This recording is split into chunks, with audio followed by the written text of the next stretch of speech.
The Sprint Cup Series trophy, that's the focus of all the attention as the chase headed west this week to the Auto Club Speedway. Race 4 of the chase, trying to build upon the drama of the first 3 chase races, which had left us with a checkered past. Previously in the chase. Man up, boys, man up. Time to go. Go, go, go, hard, straight. You're good, you're good. Relax, focus. If you were driving this right now, you wouldn't be telling me that. Ryan Vickers gets turned. Sorry, guys. I was just trying to push it as hard as I could. Oh, hang on to your hats. It's getting ugly already. Four tires. Stewart gets the lead. And Tony Stewart will win it at Kansas Speedway. You are the man, Smoke. Thank you so much. Good job, guys. Proud of you guys. That last pit stop did it. 12 drivers, 10 races, 1 champion. Character, conflict, drama. Elements of a great story unfolding before us. As an award-winning star returns to center stage. But as the script stands now, there are too many leading men and not enough trophies to go around. In a land that knows how to make a final cut, star power and horsepower collide. This is a blockbuster that doesn't just have a car chase. It is a car chase. And if you're not ready for your close-up, you don't belong in the spotlight. Because this picture is best captured in black and white.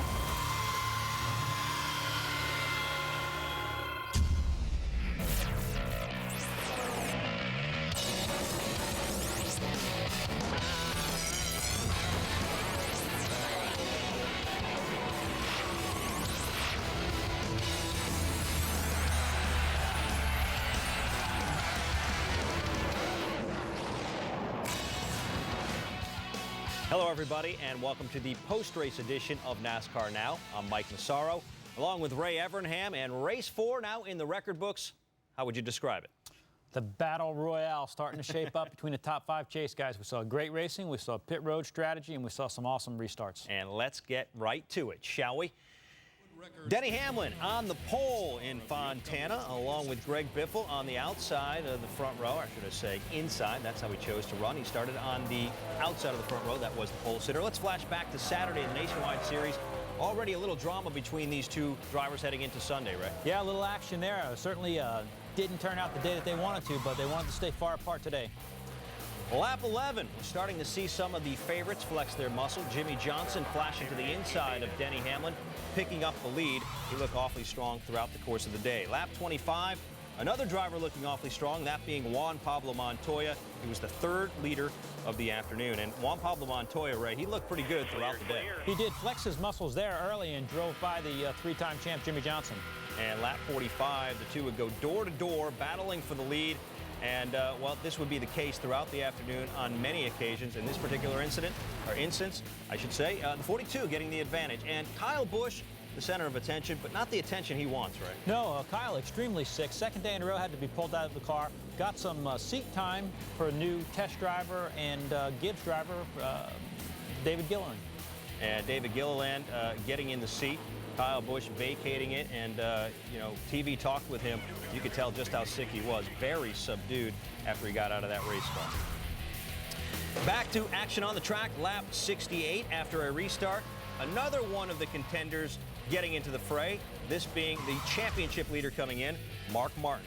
Lap 74, though, Martin had his hands full with Juan Pablo Montoya. Yeah, again, that 42 showing the strength on the outside, drives by the 5 car. And Juan Pablo Montoya led the next 30 laps until a restart, and he had his hands full with Jimmy Johnson. Johnson moving to the bottom of the racetrack, trying to pick up the lead. He would eventually bypass Montoya and get a few bonus points there. He'd collect quite a few on the day. Problems, though, for another championship contender, Tony Stewart on pit road. Again, got to watch those mistakes on pit road speeding penalty. Took him out of contention for a little while. Yeah, it dropped him from 12th to 30th, a lap down. More action on pit road, and it was a decision time for a lot of drivers and a battle off pit road. Give the advantage to Juan Pablo Montoya. He barely beats Hamlin off pit road. Actually, take a look at it. It was actually Hamlin who won the race off pit road. Montoya was 2nd, followed by Johnson. Back on the racetrack, and, well, this is an incident that Denny Hamlin will regret essentially taking him out of the chase. What happened here? Yeah, Denny, having the lead, chose the outside, decided he wanted to move down the inside quickly, block Juan Pablo's momentum. Juan Pablo couldn't stop. The 48 was behind him. Denny came across his nose, took himself out of the race. Got to give Hamlin some credit, though. Afterwards, he called it a rookie mistake, took total blame, ended up finishing 37th. Lap 195, and the best cars in the field have come to the front of the field and are battling for the win. Jimmy Johnson passing Montoya on the high side to retake the lead. Johnson would eventually lead the most laps. Pit road, 23 laps to go. Everybody coming down pit road. This looked like this would decide the race, this strategy right here. Wasn't the case, however. Some teams taking 2, others taking 4, but there would be plenty more drama in the closing laps. 11 to go, and a battle on the restart here. Jimmy Johnson to the outside, Jeff Gordon to the inside. Gordon shows some strength, gets ahead of the 48 car, slides up in front of him, but it was short-lived. As you saw behind him, the 2 car got sideways, took the 9 car out, caution came out. Yep, and there would be some frustrated drivers there, but we weren't done yet. 6 laps to go, another restart. Jimmy Johnson and Jeff Gordon once again. This time, Gordon chooses the outside. Johnson beats him on the inside, but again, another crash behind him. A huge crash, this one taking out a number of drivers, among them Dale Earnhardt Jr., whose frustration continues. It looked like for sure he was going to score a top 5 finish. Casey Kane also involved, and field was brought under a red flag for about 15 to 20 minutes, but eventually restarted. And again, it was those Hendrick cars battling for the win, Ray. Yeah, and this time Jimmy Johnson chooses the inside. He saw some oil dry in the high groove, beats Gordon through 1 and 2, slides up in front of him, and goes on to take the win. And no surprise here, Jimmy Johnson back in victory lane in California, and yet another chase win to his resume. Jimmy Johnson gets the win. It's his 4th career victory at California, the most of any driver. Teammate Jeff Gordon finished 2nd. It's his 8th second-place finish this season. That's the most since Darrell Waltrip in 1983. Juan Pablo Montoya with another top 5 finish, coming home 3rd. Mark Martin was 4th, and Tony Stewart rounded out the top 5. And for more on Sunday's win by Jimmy Johnson, we go back out to the racetrack and bring in NASCAR Now lead reporter Marty Smith. And Marty, a great performance so far by Jimmy Johnson in the chase, but he's not alone. There's a number of other guys who've had pretty good performances in the chase, but still they're falling behind already. What's this like for these guys who have turned in solid performances, but still knowing it's just not good enough? Awful, Mike. Jeff Gordon finished 2nd here on Sunday, which typically would be a finish that he would be very content with, but not today, not now, not during this chase, of course. He does finish 2nd to Jimmy Johnson, which despite having such a great day, he actually loses points to the leader. Right now, the only frustration I have is you know, the first 2 races that we had, we didn't get the finishes that I feel like we were capable of, especially at New Hampshire. So, you know, we're definitely behind, but we made gains on a lot of guys. You know, got ourselves what I think we're in the 5th now. So we're doing what we need to do, in my opinion. And you know, if it takes a 3rd place average finish over 10 races, then no, we're not going to win it this year. We're doing our best. We're enjoying ourselves, and we're racing hard. We got great race cars. You know, there were 4 or 5 Hendrick cars and us racing today in the front. So to be able to do that is huge. If it's good enough, it's great. If it's not, well, move on, because there's another year. Jimmy Johnson wins his 45th career race, 2nd most among active drivers, behind only Jeff Gordon. He wins in his home state and has by far the most wins of any driver born in California. In fact, he has as many wins as the next 3 drivers combined. It's his 16th career chase win, 10 more than any other driver. Mike? And Marty, what he's done over the last 4 years or so has been nothing short of incredible. He's become Mr. September, Mr. October, Mr. November. How does Jimmy himself explain why this team is so good this time of year? I asked him that very question, Mike, after the race, and he said, so many people ask me that I'm still looking for an answer. He just doesn't have one. But one thing he did tell me was the tracks that make up the chase, those 10 tracks are among his best. They just suit his style so well that he benefits so much from that. And of course, as we've stated all weekend long, his effort is only bolstered by the fact that Fontana replaces Atlanta. He's better here than he is at Atlanta. 4 wins now here, the most in the series. They're just unbelievable, the 48 guys, Mike. Yeah, and the schedule maker, as you mentioned, only helped the 48 team's cause. Hey, Marty, thanks for your help. We'll talk to you soon. Thanks, Mike. Time now to do a little backseat driving with Ray Evernham. And Ray, a dominant performance by the 48 team. But break it down for us. How did they win today? Well, they had to fight back from a below-average day on pit road, but it really came down to the last 2 restarts. You know, if you watch, right now, Jeff Gordon chooses the outside, Jimmy Johnson chooses the inside. Jeff gets a little bit of a head start on him, but Jimmy's building momentum. He drives back by Jeff Gordon on the inside, will take the lead just before the caution comes out behind them for the big crash. Now you see Jimmy pulled a lot of momentum through turns 3 and 4, came down the front straightaway underneath Jeff Gordon. Just as he makes his pass, there was a crash. Now this time Jimmy chooses the inside, Jeff on the outside with a restart. Jimmy has to run almost wide open through turns 1 and 2. He'll be able to just clear Jeff Gordon as they come off of 2, slide up in front of him right there, cutting a little close on the boss man, but right there it was high and goodbye, and Jimmy checked out and went on to win the race. And lots of drama, certainly fun to watch, and there's going to be more things on this show that are fun to watch. We'll get to them momentarily. When we come back, we'll hear from some of the drivers, well, whose chase did not go so well. We'll see if they feel like they're still in it.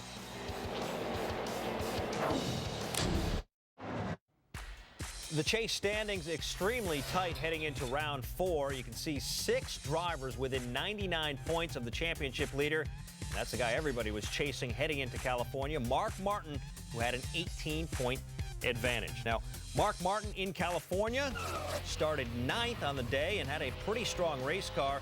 He led once for 5 laps, ultimately finished 4th, fell from 1st to 2nd in the standings, 12 points back, and afterwards thanked his team for a great effort. Man, these guys are so awesome. They brought me all weekend. Great race car, great job, great adjustments, and you know, we made progress with the race car. And there was a time when we could go out front, but you know, we were right there. I'm just proud. I couldn't be more thrilled to be driving that 5 car. Tony Stewart, fresh off a victory in Kansas, came in 67 points back. Had a problem, though, on pit road. Was busted for a speeding penalty, and that really cost him a lap. He did, however, rally back, finished 5th, and credits the team for its relentless effort. This team never quits. It never has. It never will. So, you know, that's the attitude at Office Depot and Old Spice and everybody at U.S. Army and Coke and Stewart Haas Racing. So, you know, just a long day for sure. I mean, we got a couple really lucky breaks that helped us there at the end, getting us back on the lead lap. And, you know, when we were in pit lane there and got the caution, so it got us a little bit of that track position back. We had a good enough car to get back. We just fought. We could not get going at the beginning of a run for anything. It took us 6 or 8 laps to get going every time. Kurt Busch had quite a bit of real estate to cover on Sunday afternoon. He started all the way back in the 24th starting position, but he did fight his way to the front, actually led twice for a total of 3 laps. Ended up the day finishing 8th. Dropped him, however, from 5th to 6th in the points. He's now 121 points back. Denny Hamlin, well, talk about a rough day. Looked like he had something good going. Actually led 4 times for 21 laps until this occurred. Got involved in an incident with Juan Pablo Montoya. Afterwards, took the blame himself. Just made a rookie mistake. I thought I was clear of the 42 and he was getting a run, and I think the 48 was pushing him and just came right across his nose. I thought I was clear and just misjudged it. But got to apologize to the team. They deserve better than that. They got me out in front, and just bad mistake. Greg Biffle was one of the pre-race favorites heading into Fontana and had a pretty strong race car. Started on the outside of the front row, started 2nd. However, was not able to get to the front, did not lead at all during the day. Ended up finishing 20th after a spin late in the race with just 11 laps left. He drops now to 188 points back. Ryan Newman, another guy with the back against the wall coming into this race, really trying to make something happen. Bad luck, however, had a flat tire, had to recover from that, and spent most of the day trying to.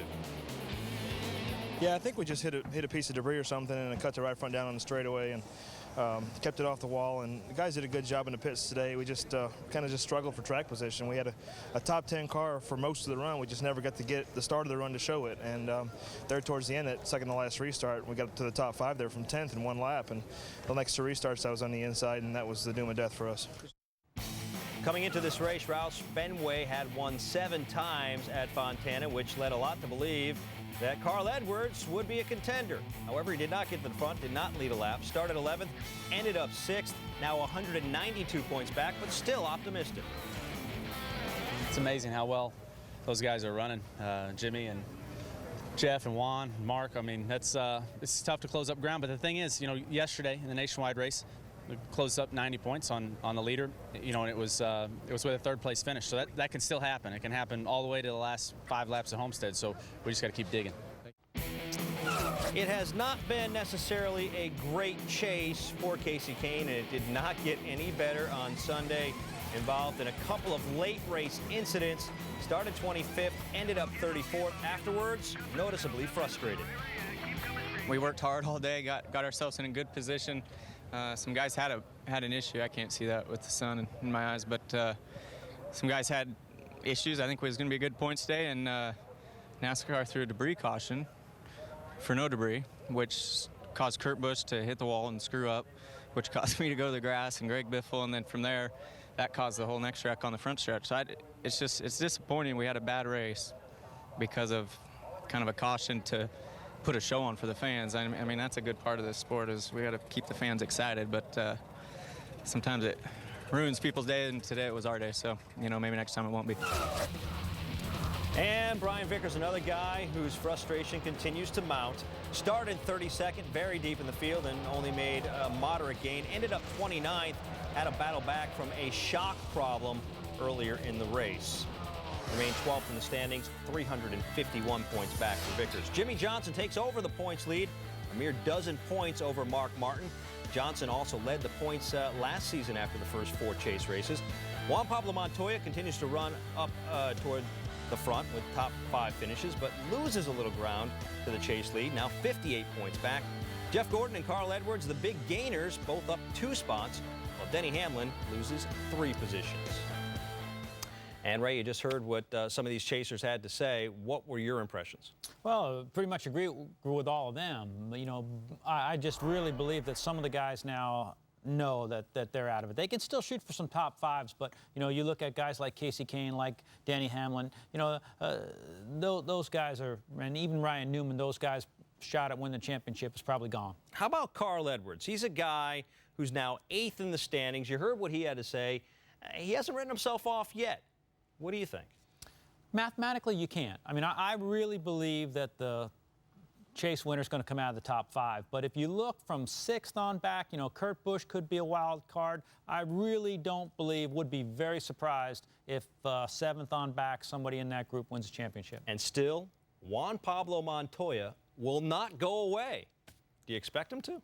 No, and they're showing weekly why they are in the chase and why he is the only driver who has 4 top 5s in a row. They used a great strategy to get in the chase, and now they're running not just to finish, but they have the ability to lead and win races. He showed strength today, passing the 48 and the 5, so he may jump up there. He may be the real wild card. Yeah, he definitely is a wild card. Yeah. I'll give you that, but nobody showed more strength than Jimmy Johnson and the 48 team. When we return here on NASCAR Now, we'll hear from the winner and hear what he says about the way he won today's race. Quite an eventful Sunday in Southern California. San Diego area native Jimmy Johnson celebrating after scoring a win and becoming this racetrack's winningest driver ever and taking the lead in the chase for the Sprint Cup. His team pretty happy too. Little mosh pit dive there along pit road. Got to trust those guys to catch you. Inside the ESPN pit studio, Alan Bestwick, Rusty Wallace, and Brad Daugherty. 7 of the 12 drivers in the chase for the Sprint Cup had troubles in Sunday's race. Some recovered better than others. Let's take a look. Ryan Newman, one of those on the day, had a flat tire. back at lap number 8. Yeah, just out of the blue. He didn't hit anything, nothing, no one hit him. Just had a right front tire that went down, and it put him behind the 8 ball early. Came back to finish in 15th spot. Tony Stewart, self-inflicted problem. Oh, yeah, 2 pit road speeding penalties. He got busted coming in, got busted leaving the pit road, and he put him a lap down, but he did recover. Got a top 5 out of it. Tony Stewart finishing 5th on Sunday. Denny Hamlin is leading the race on a restart. When he tries to block it doesn't work. Denny Hamlin had the fastest race car early on in this race. He goes across the front end of Montoya, just misjudged the distance, trying to get down to the inside before he got to turn 2, finished his day. Yeah, he just made a rookie mistake. He tried to block him off, and in the interview he said, I just messed up. It's my fault. You got to commend him for standing up and saying he made a mistake. Made a mistake. Hamlin finished 37th on Sunday. 3 drivers in the chase involved in a wreck 11 laps from the finish. It started when Kurt Busch in the 2 had a wiggle. Boy, see, Kurt got loose, went down, hit Casey Kane. Casey Kane got Greg Biffle. It tore them both up and put them both way behind. And then Kane got finished off later. His crew made repairs, and then in a big jam up after the restart. Went ahead and drove a nail right on into that number 9. Just really had a tough day today. Got in the back of, you see Jeff Burton really hard here. And that was all she wrote. Ruined the number 9, Casey Kane's day. Big hit in the points for him today. Finished 33rd. Jimmy Johnson and Jeff Gordon were fighting it out over a few restarts at the end of the race. Here was the final restart when Johnson managed to finish the deal. A very key restart right here. He had to do everything right, not spin his tires, and he didn't.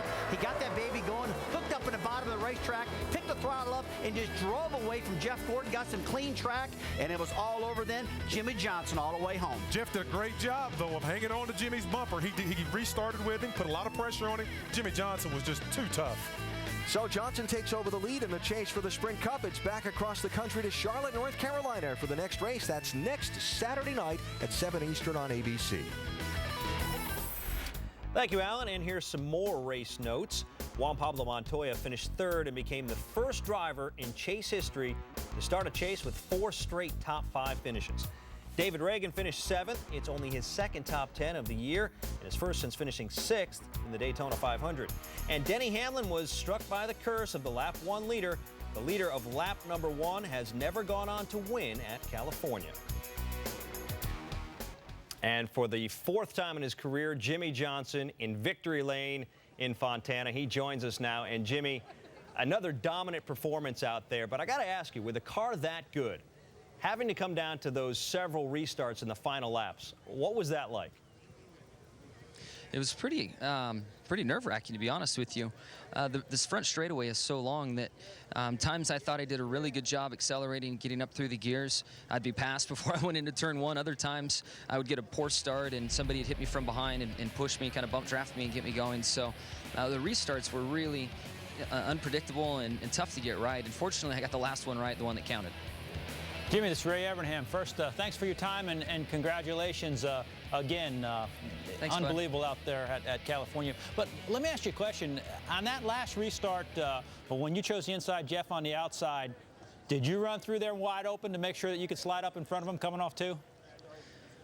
I did a little security lift getting in just to make sure that I got through the kitty litter down there pretty well, and I chose the bottom lane. Originally, I was going to go with the top side, and even if Jeff beat me through 1 and 2, I felt like I had a really good line in 3 and 4, and I could get him back.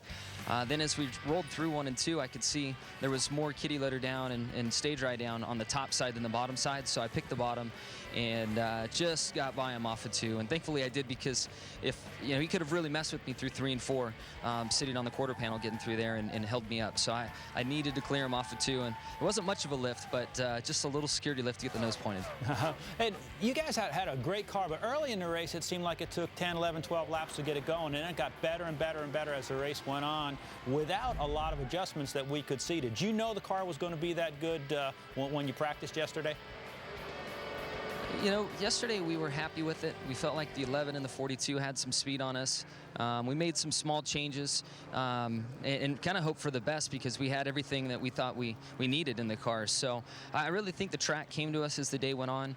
On the short run, I was trying to take care of my stuff because I was a little too tight, and for whatever reason, the car wouldn't build super tight for me over the long haul, and it really made a difference for us today. So I had to use a lot of lines around the racetrack, especially the early parts of the race, trying to help my car work where it needed to. And then once we had 3 or 4 pit stops, we got the car dialed in. Jimmy, your 2nd chase win of the year. You're back on top of the championship standings. Psychologically, what effect do you think this is having, or should I say, do you hope this is having on your competition right now? Well, I hope it's doing everything to get in people's heads that it can, but I'm racing against some real professionals and guys that have won championships in all forms of racing, so there's no telling what it will do. I think what I really need to focus on is what takes place within my race team and within my own head, and stay focused on the fact that we still have 6 races left.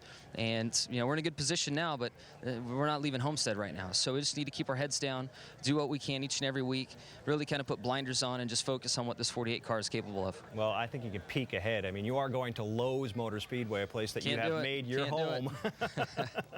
All right, hey, we'll let you go. Appreciate I guess I have to because we're racing at Lowe's next. But so I am looking forward to Lowe's. All right, well, you've got a few victories there, so you might as well look ahead. Absolutely. It's going to be hopefully a good race for us. And the way everybody's running, it's tough to think you're going to get a lot of points on someone, but at some point, guys are going to have trouble, and we just need to make sure we're not in that group. All right, Jimmy. Thanks for being with us. Congratulations once again. Thanks, guys. Well, it wasn't a great afternoon for all the Hendrick drivers. When we come back, we'll get the reaction from the 88 team after another frustrating ending.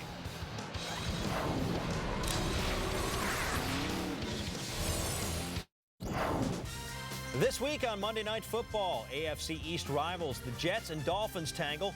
It's the 11th time these two teams have played on Monday night, with the Jets taking the last 4. It all starts with Monday Night Countdown, served by Applebee's at 7 Eastern. Time now to go down to the guys and gals who work pit road today, starting with Dave Burns. This may be the 3rd consecutive fall race in which Jimmy Johnson has ended up in victory lane. But it was the first time for a young man named John Lucas. Just joined the company a couple of days ago and changed tires on the rear of this race car today. That is a change that Chad Knaus has made to try to get this team better and better. He hasn't had the same guy during the fall stretch of the chase. And today, a new guy gets to be in victory lane. Jimmy Johnson and the rest of them very happy that he could participate and that he contributed well. John Lucas is his name, and I think he'll stick around. I'm Shannon Spake. Greg Biffle started 2nd in Fontana on Sunday. His crew chief, Greg Irwin, told me that they would know by lap 85 what kind of car that they had. Well, that lap came and went, and they could never get a handle on that number 16 car. Irwin also told me that this team is in an all-or-nothing attitude right now, and as they move to 7th in the points, expect them to get even more aggressive as we head to Charlotte. While they're celebrating behind me, Jimmy Johnson and company in victory lane, Ryan Newman must be thinking what could have been. Newman started 36th today, had a flat tire early in the race, but his crew did a great job to keep him from falling a lap down, and eventually Newman worked his way all the way up to 5th place with just 10 laps to go. But a series of yellows and a series of double file restarts left Newman 15th. Before the race today, his crew chief Tony Gibson told me, we've got to make something happen today. If we want a shot at the championship, we need a top 10. Newman and the 39 team finished just outside the top 10, 15th today. I'm Jamie Little, and today I was covering Brian Vickers. Heading into the chase, Brian had 9 consecutive finishes or 12th or better. But coming into the chase now, it has been a different story. The last 3 weeks, they finished 18th or worse. Today, their problems continued. A right rear shock broke that put them multiple laps down. They even took the shock out, and the team still forged on. They finished 29th today, and they still remain 12th in the points. Thank you, guys. And now for some more information from the garage, we go out to the racetrack and bring in NASCAR Now reporter Angelique Shingalis. And Angelique, let's start with Dale Earnhardt Jr. For the 2nd straight week, he had a strong race car, a promising day going, only to have it dashed late in the race. How's he dealing with this? Mike, he didn't speak. There were about a handful of reporters waiting for Dale in the garage area, and he did not speak. But we did have a chance to observe him, and honestly, the frustration was palpable. He sat on a tire by himself, just looking at the car, and clearly just concerned about what had happened today. I mean, he started 37th. As you said, he had a top 10 car. He was very strong. Then he gets caught up in that late race wreck, and he's now suddenly back in the pack again. And in the last 5 races, they have had an average finish of 27th. This is really a microcosm of a lot of the frustrations Dale Earnhardt and Lance McGrew have had out this season.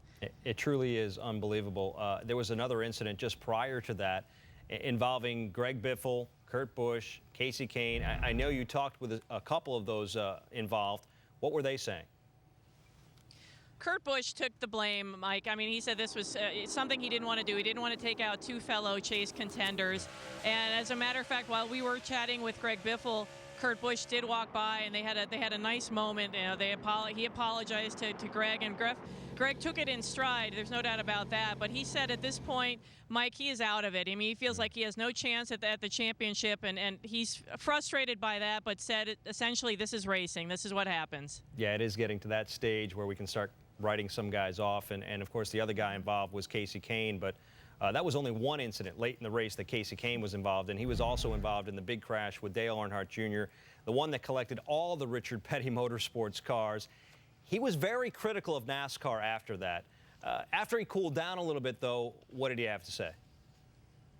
Still wasn't pleased, certainly, Mike. I mean, he said we got caught up in Kurt Busch's mess and wasn't happy with Kurt Busch and how this transpired. But this was obviously a difficult day for the whole team. I mean, Casey's the only one in the Chase contention, so obviously the most frustrating for him. A.J. Allmendinger sort of brushed it off as a racing incident. But this was a team, Sadler, Sorensen, and Allmendinger had not had a DNF all this season. Kasey Kahne had only had one, and now suddenly they all get collected and fail to finish this race. But clearly, Kasey Kahne was the most frustrated by the incident with Kurt Busch. Yeah, a costly day for sure for George Gillette. Angelique, I know it's been a long day for you. Thanks for your help. We'll talk to you soon. Thanks, Mike. The chase has gotten off to a tremendous start for Hendrick Motorsports. When we come back, we'll speak with the team owner, and he'll tell us what will eventually separate his cars when it comes down to winning this title.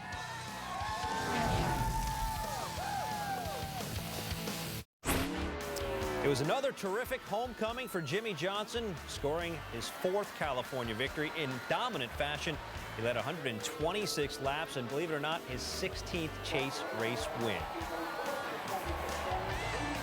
Joining us now is the winning car owner in Fontana, that being Rick Hendrick, of course. And Rick, I gotta know, what was it like for you watching two of your cars, both contending for the championship, dicing it up in the closing laps today? Well, you know, I was standing there thinking about all of the, you know, what was on the table with all three of them up there. You know, Mark was third, and just hoping that we have a good, clean restart. I hate those double file restarts. I know the fans love them, but man, at the end of these races, they drive you bananas. But I knew the guys were going to be careful, but there were some guys behind them that were a little bit hungry for a win, and had new tires. So, but it all worked out, and it was the end of a good day, good week. Mr. Hendrick, sir, congratulations. Hey, I know that when I was there with you guys, you were always on us about having something in reserve, and I know that you talk about handling, but your cars handle down the straightaway. Did you have a little bit in reserve that you've given these guys for the chase? Well, we had a little bit, and I want to thank you, Ray, for that setup last night you gave me too, buddy. You know how tough this deal is. We changed valve springs. We flew 8 engine guys out here with me Wednesday night, and we changed springs on a hanger out here. So, you know, you never have enough, and you never have enough cushion. And they did a great job, and hats off to the engine shop and the chassis shop. It takes a complete team effort, you know, to make this deal work. And I'm real proud of the guys. But it sure does, Rick. And with 4 engines out of the top 5 finishers today, the engine department does a great job. But let me ask you a question. Maybe you can explain to everybody, as the chase gets down closer and closer between, you know, your 3 guys and Tony, how do you pick who gets what? Well, you know, it's interesting you mentioned that. All the engines are alike, and if they're not within 5 horsepower, they don't leave the shop. And when they come together in the rotation, one week Tony might have the best motor by a couple of horsepower, or it could be Jeff, Jimmy, or Mark. But we don't play favorites. The way they come up is the way they go out of the door, and they're all within 5. So you know, I don't think the guys can feel 5 horsepower anyway. And there's definitely evidence of that in the results, Rick. They're very close on the racetrack. Which leads me to ask you a question we've been asking ourselves throughout the course of this chase. We've been trying to differentiate, trying to break this thing down, trying to figure out who's going to win. When you see your 3 chasers as close as they are, sharing all kinds of information as the chase goes on, in your mind, what's going to ultimately separate them in this championship chase? You know, I think it's going to be you know, who gets through it without having any bad luck. I mean, you look at what happened to Denny today, or you could have a failure with a spring, or someone cut a tire, you be out of sequence on a pit stop. You know, there's so many things that can happen, and there's so many guys in this chase that are so good. You know, Montoya's there every single week, and, you know, we got 6 more races, and there are going to be problems, and you're going to have, you know, speeding on pit road to just caught up in a wreck. And we got to go to Talladega. That's the one I'm really going to sweat. But, you know, you got to have a lot of racing luck. The best you can be is just competitive every single week, and then hope that old lady luck is on your side too. So I think all three of our cars are capable. They're running so close together. I think it's the one that doesn't have any problems is the one that's going to win the championship. Well, Rick, next up is the Lowe's Motor Speedway, a place where you've had all kinds of racing luck over the course of your career. We wish you the best of luck, and thanks for being with us tonight. Well, thank you guys. Appreciate it. When we return, we'll head to the media center and hear from the guys who chased Jimmie Johnson home. Hear what Jeff Gordon and Juan Pablo Montoya had to say.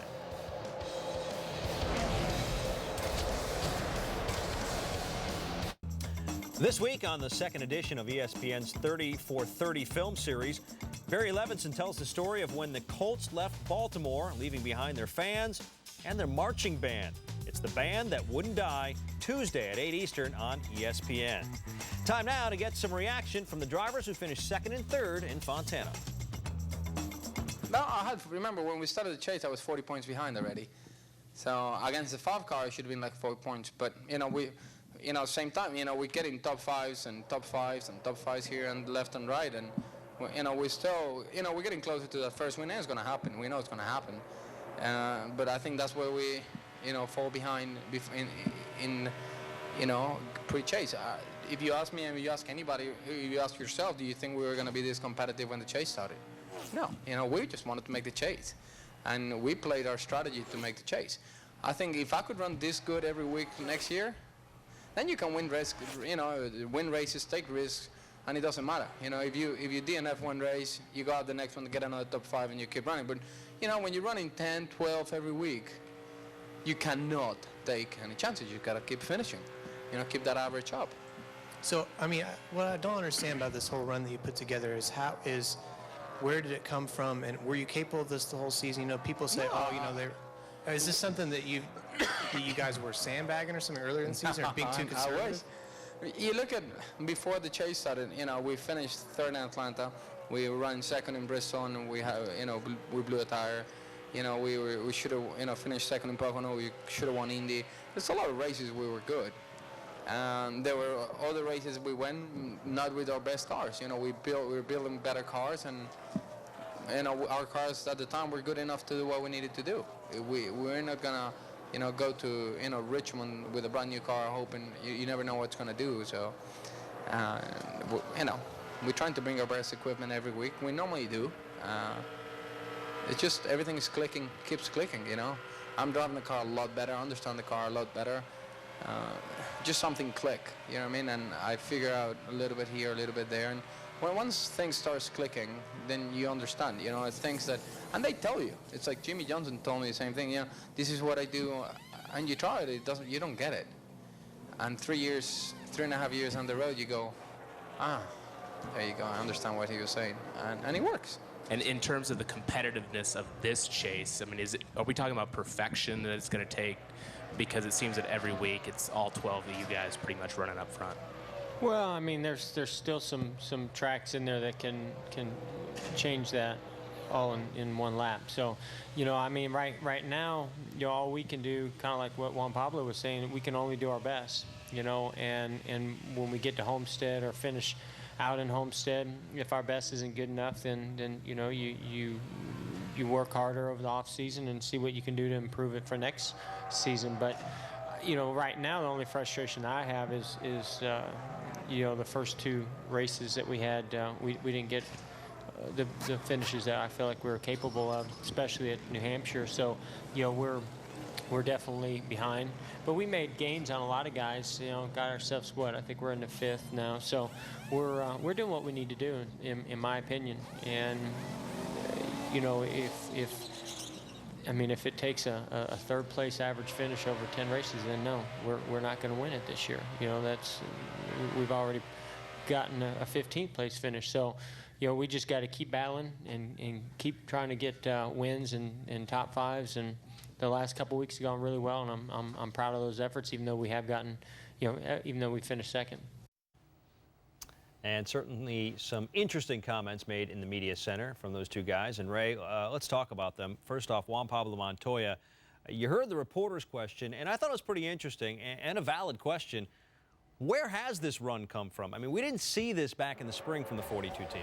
Well, I think Juan Pablo answered that question by saying, hey, you cannot afford to have a DNF or something when you're racing to get in the chase. They used a great strategy, top 10 them to death, got in the chase, and now I think they're finding that they're using speed that they didn't even know that they had. You know, what the performance from Chip Ganassi Racing, Earnhardt Racing has shown that basically, you know, one-car team, lame duck partner with Martin Truex going, they're showing some strength. As he said, they were the top car that ran with the Hendrick cars all day long. Yeah, they certainly are showing some strength, but I think the question is, are they showing enough strength to make them a legitimate championship contender?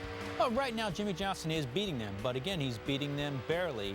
Top fives, 4 top fives in 4 races. If Jimmie Johnson and the 48 car falter, if they have a bad race, Juan Pablo is going to gain a lot of points on them. Okay, now this morning, we broke down the top running chasers by fundamentals. We talked about performance, mental fortitude, who's least likely to make a mistake. I think Jeff Gordon falls into this category too. He's very good in all those categories. He's proven that over the course of his career. He's hanging around. He's still just a little over 100 points back. Do you see him still kind of waiting in the wings, waiting to make a move? Well, I think that they're getting everything that they can of their team. Now, again, we said that the 48 team is the team that is least likely to make mistakes, yet today we saw them have a below-average day for them on pit road. Now, Jeff Gordon has been through it a lot, but Stephen Letarte and some of the guys on that team are still young and haven't been in the battle as much as Jeff. All right, you know Jeff Gordon as well as anybody. What is there to know about Jeff that should lead us to believe that he's still going to make a charge? Jeff is one of those players, as I've said for years, like a Michael Jordan, you know, or a John Elway, somebody when it's time to make the big play, when the money's on the line and the big game is on, that's when Jeff Gordon is at his best. What do you think's going through his mind right now, finishing runner-up to Jimmy again? He's probably thinking, should I have really chosen the outside on that last restart? His 8th second-place finish this year. I mean, remarkable. Yeah. Well, like as he said, they're beating them again by a little bit. They're missing just that little bit, and they've got to work on finding what that is that they need. All right, well, good stuff, Ray. We appreciate that. Still got a little bit more to come here on NASCAR Now. Don't go away. When we come back, Ray will give us his final thoughts and assessments on what came out of Fontana on Sunday afternoon.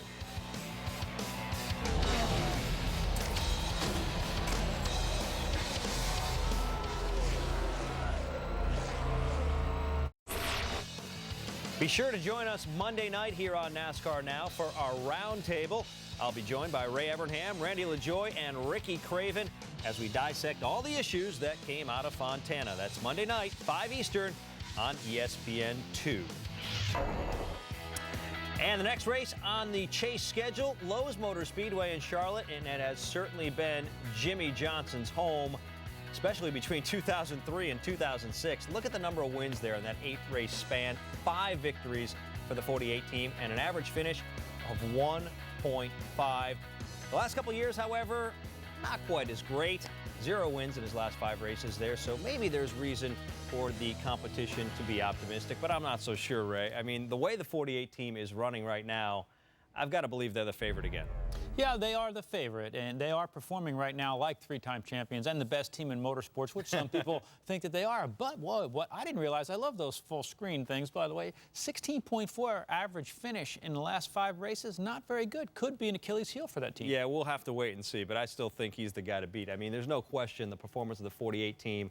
I wouldn't think there's anybody out there better than them right now, but is there anybody on a par level? Maybe Mark Martin? I don't think so. I do believe that the 48 is performing at just a step above everybody else, but again, they could have an issue. But I do think that the 5, the 24, the 42, and the 14 you could throw a blanket over. So when we do go to Lowe's, the big determining factor could be the wild card of what happens on pit road and the double file restarts. Okay, what is the biggest challenge drivers and teams face when they go to that racetrack? When you go to Lowe's, you've got to make sure that your car does turn the middle. The track will become multi-groove, so the biggest challenge that those guys are going to face is basically racing one another. They're going to have to watch, like they did today, where they stack up against one another as far as pitting and things like that. And Jimmy Johnson, as we noted, 5 victories there. What do you think it is about his driving style that makes him so competitive at that racetrack? I don't know if it's as much Jimmy's driving style, but Hendrick Motorsports in general has a lot of wins at Charlotte Motor Speedway. And again, I think that goes back to what Rick talked about before. Those Hendrick engines are tough to beat. And as we mentioned, Mark Martin also has 4 victories at the Lowe's Motor Speedway. He's been in contention for this championship from the get-go. We expect that he'll be in the hunt once again this coming weekend in Charlotte. Hey, folks, we appreciate you joining us tonight. We hope to see you Monday for our roundtable edition of NASCAR Now. Good night, everyone.